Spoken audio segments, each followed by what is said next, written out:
கலைஞர் தொலைக்காட்சி நேயர்களுக்கு என் காலை வணக்கம். இதோ உங்களுக்காக ஒரு சின்ன கவிதை. யோகா. நல்ல காலம் பிறக்குது,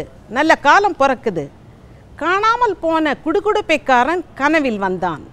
நல்ல காலம் பிறக்குது, காணாமல் போன குடுகுடுப்பைக்காரன் கனவில் வந்தான். விழித்தேன், பார்த்தால் ஒரே கொண்டாட்டம் இந்தியாவில். அகில உலக யோகா தினமாம். இதை பழித்தால் பாவமாம், இதை பாவித்தால் நலவாழ்வாம். தியாகம் செய்து வாங்கினோம் சுதந்திரம்,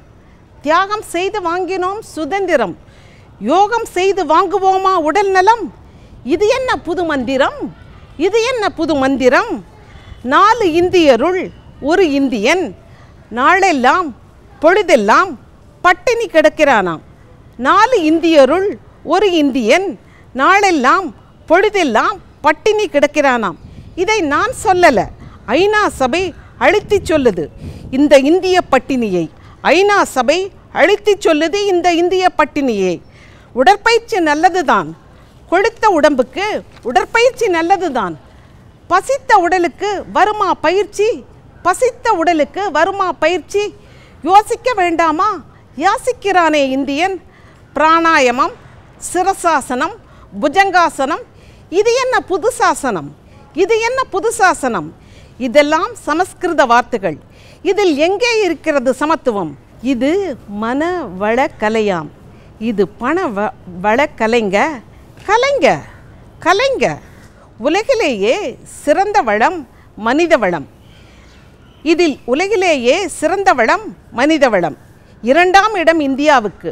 வளமான பசி பட்டினி அறவே இல்லாத இந்தியாவை நலமுடன் நாம் படைக்க வேண்டாமா? இருக்கவே இருக்குது நம்மிடம் புது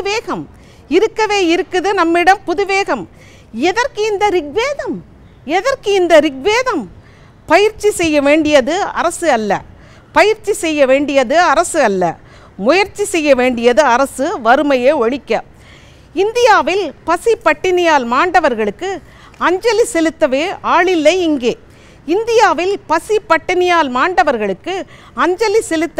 ஆளில்லை இங்கே. எதற்கிந்த பதஞ்சலி? பழையன கழிதலும் புதியன புகுதலும் நம் பண்பாடு. பாடுவோம் இப்பண்ணை பாட்டாய். நன்றி, வணக்கம்.